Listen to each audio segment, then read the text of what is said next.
Good morning, Bob. How are you this morning? Oh, good afternoon. Well, yeah, good morning, Mac.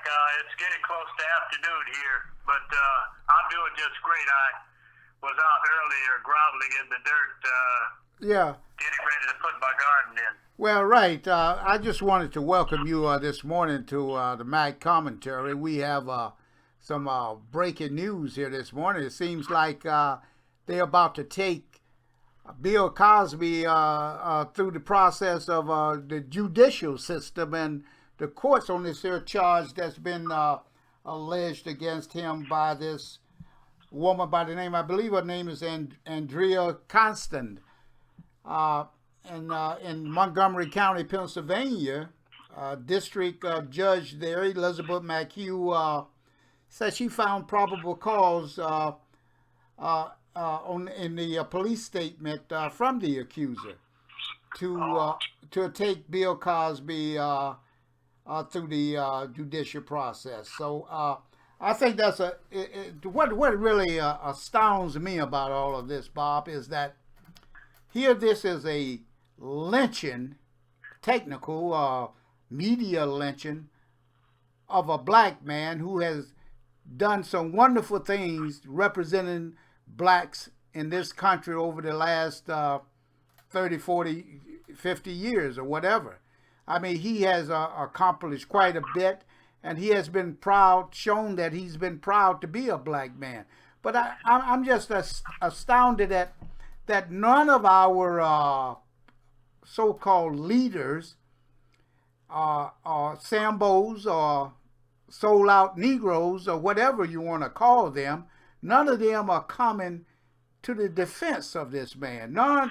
I don't see any of them out there marching because I don't see the Black Lives Matter out there marching because this is a man's life. And think about this here too, Bob. All the money and the Cosbys have given to black organizations, schools, etc., they have not supported him either. They have taken down his name off of, I know the Central State University there in Ohio. They have taken his name down off of a communication building. The Spelman College, I believe, they have kicked him off of their board. Have denounced any association with him anymore. I mean, these are black organizations, and they know.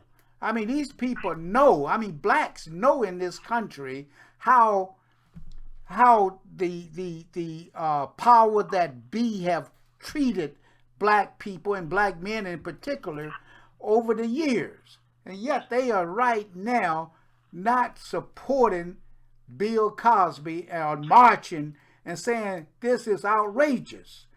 And I know that you have talked about this is something that's happened with Bill Clinton, yet nothing has happened with him. I mean, there's sexual misconduct allegations against Bill Clinton, and where people actually said that he raped women, said that he raped them. But nothing was taken, no action was taken. Now we can understand why the whites might be against, or the powers that be might be against Bill Cosby. But what I cannot understand is why so many blacks are against Bill Cosby. Does this have something to do with the meritorious manumission that Dr. Claude Anderson talks about, where the people just sit back anytime the white man say something negative about a black person, they immediately jump on the bandwagon and follow suit and say, hey, yeah, I don't like that Negro either. Now, is there any real plausible reason other than that, Bob, for people to be not supporting Dr. Bill Cosby? Well, Mac, boy, that's quite a thought that you just laid out there for me. I would say this: it should not be really too surprising to us that in 2016 the kinds of things that are happening to people of notoriety like Dr. Cosby are happening. He, as you said, has been very contributory to many black and worthwhile causes to uplift his race. Many of these people who are not coming to his assistance are those that are in the business of uplifting themselves, specifically Black Lives Matter, which is a George Soros-funded organization, and George Soros is one of the billionaires that is trying to derail the Donald Trump campaign because he and Bill Clinton, whom you just identified, are in consorts with each other, and they are trying to get another 8 years for a sordid administration in the White House under his wife, Hillary Clinton. Now, you're absolutely correct in my judgment that Bill Clinton, who is alleged to be the first black president, was one of the most abusive and is, in my opinion, from what I've seen others say, Mr. Trump included, one of the most abusive men of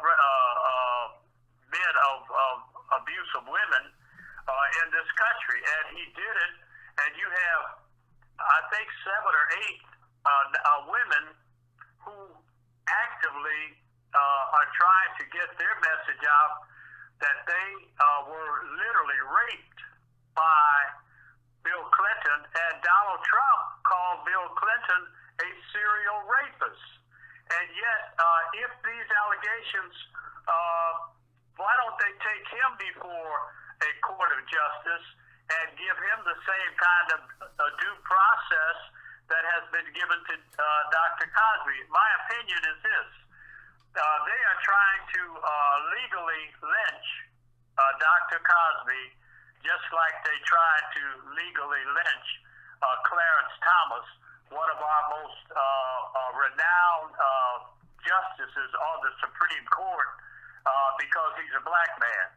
They tried to use a black woman and the pubic hair on the Coke can to lynch Justice Thomas, who has become and is acknowledged as one of the most intellectual and scholarly jurists on the bench, albeit he's a conservative.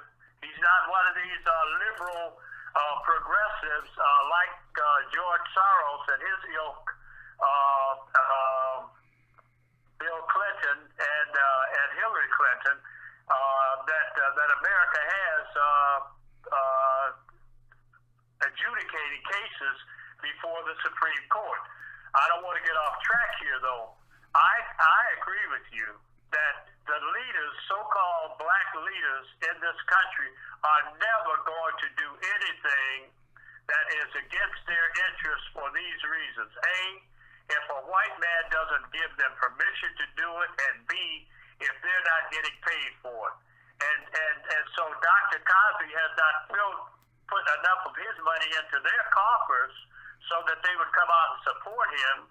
And if they did that, if he did that, and it was not enough money to offset that which their white handlers would provide, they would still be against him. You're so right on that, Bob. And I just wonder sometimes what is wrong with the black leadership in this country. What is wrong with the black people in this country when they can't seem to get the leadership in particular, when they can't get people to come together and support each other? Yes. I don't have an answer for that, Bob, and I thought maybe that you might be able to provide us with an answer. that, as they say out here on the street, that's above my pay grade, but I will offer my opinion as to that circumstance. See, black people, we as a people, we are still in 2016 in the mode of if you're black, you get back. If you're yellow, you're mellow. If you're brown, you can stick around. But if you're white, you're all right. And so that still prevails in our community today. If you'll ever notice, a high yellow black person, and I'm not a high yellow black person, but I'm of lighter complexion than a lot of my school chums that I grew up with. And we used to laugh about it when we were kids, how we would go to parties where the high yellow girls would be, and they would gravitate towards me and a couple of my other friends who were who leaned toward the high yellow side, and the blacks, the darker complected of us, because none of us are black, so that's just a characterization. I think again where we have been put in a corral and we accept it. But I noticed that, and we would laugh about it when you get back and sit around and be eating pizzas and drinking Coca-Colas among ourselves. How the real light complected girls, they went for me and for some of my other higher yellow friends, and they would leave darker complected brothers and tell them not to come back to their parties anymore. I mean, literally. Say, hey, this one friend of mine, God rest his soul, he's deceased now, but Otis, this one girl whose father was the president of the Urban League told her, don't ever let him come to our house again. So you have that phenomenon going on in America in 2016. And if you'll notice, Dr. Clarence Thomas, or Justice Clarence Thomas, he's a darker complected brother. He's darker than Bill Cosby. Bill Cosby is a little bit lighter than him, but he's not what's considered to be a high yellow Negro.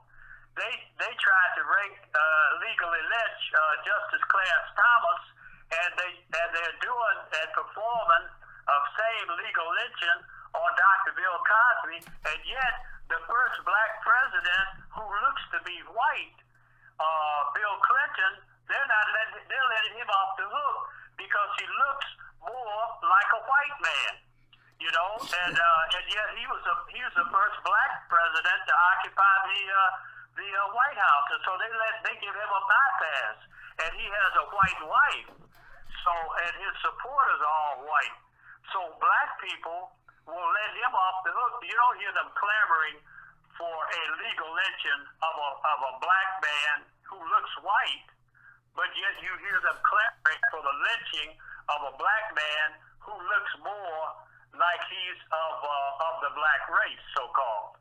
That's my opinion on that question. Well, that's a good observation, Bob, and I appreciate that. One of the other things is that, as we look at this situation with Bill Cosby and with many other blacks, I think that, in my opinion, when I talk about many other blacks, many who have achieved wealth in this country. But think about this, Bob. How many black families do you know of that has carried wealth down from generation to generation? Whereas you know about the DuPonts, you know about the Rockefellers, you know about the Henry Fords, and many other families like that, where they have passed their wealth on down and the family name still is going. Well, I look at people like Bill Cosby. Bill Cosby will no longer, somehow or another, they're going to figure out a way to stop his money from going from generation to generation. And they have done that because they have quit all of his episodes of his show. They have stopped running those, and therefore no one is making any money off of those particular shows that were made, the 10 years was, or however many years it was. So there would be no legacy left back by Bill Cosby at the rate that they are going. The same as with Michael Jackson. After 10 years or so, all of his money going to end back up with the white people. The same thing with Tiger Woods. His money going to end up back with his with the whites through his children, and the same thing is going to happen with Michael Jordan. None of these people have done anything, and the same thing going to happen with Oprah Winfrey. None of these people have done anything to uplift the black race in these United States with any of the money that they have made, Bob.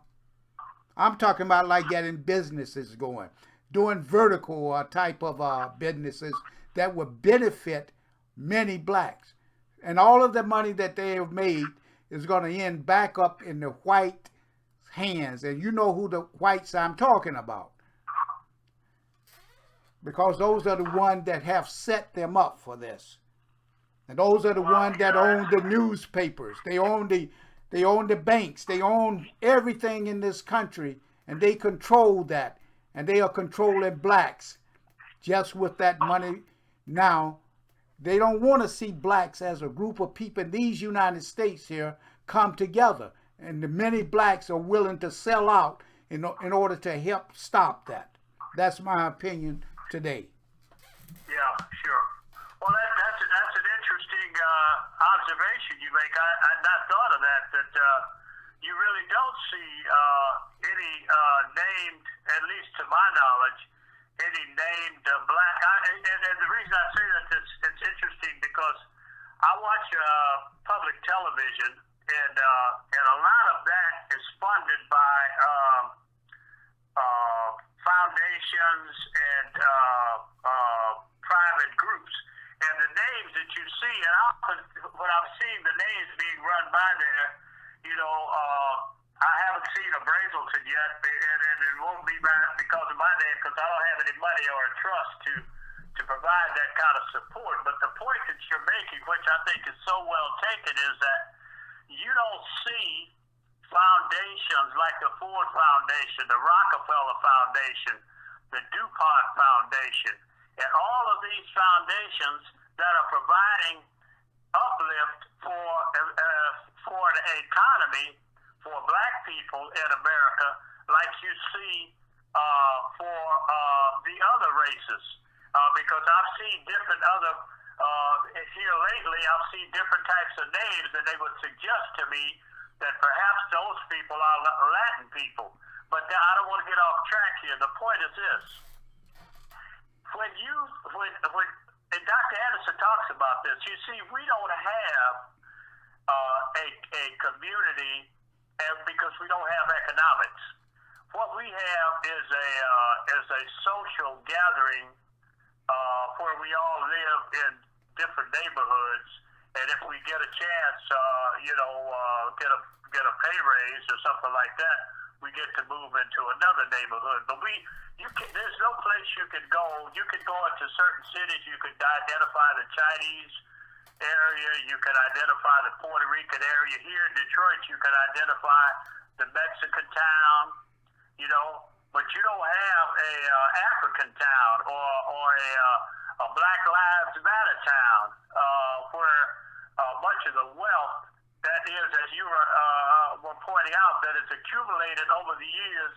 For example, they're getting ready to put this lady, Miss Tubman, on a dollar bill. Well, whatever happened to all of her money, or whatever happened to Nat Turner's money, or any of these other people? They may not have been a lot of money, but what happened to it? And what's going to happen with Michael Jordan's money? Like you say, perhaps they have trusts set up. God wish that they would. But the fact is, you don't have those kinds of aggregations of wealth that will accrue to an African town or a Black Lives Matter town like you have accruing to, say, a Mexican town or a Jewish town. A what? A Jewish town. Well, it would have to be a Jewish country. Country, that's the same thing. Right.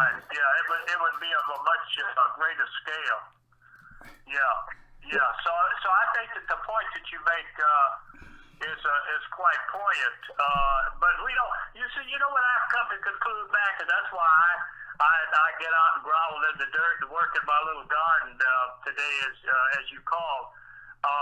We as black people, we're not most of us. Many of us do, but most of us, I would say maybe 90%, 85, 90%. We do not know how to reason. We do not analyze. We don't sit and think. You know, if you listen to some of the people like Napoleon Hill, and he was talking about this one doctor that he wrote about, and this guy had a room where you just go and sit and think. Well, I guess because of over the years, we as black people, and 2016 slaves, ex-slaves, we don't have time to think. We're trying to survive. So we don't have a chance to sit and analyze and look at big questions like that you just articulated where, hey, what happened to all this money? I mean, and even to the current day, you have many more young black millionaires perhaps than you've ever had at any point in history. And what is it doing for the economy of the black race in America? Good. From what I can see, not very much. That's a good point, Bob, and we're gonna let that ride right there into our next show, because I think this is a very interesting subject that we just hit on, and I think we should explore that a little bit more in another episode. So I look forward to you coming back on here and us getting together again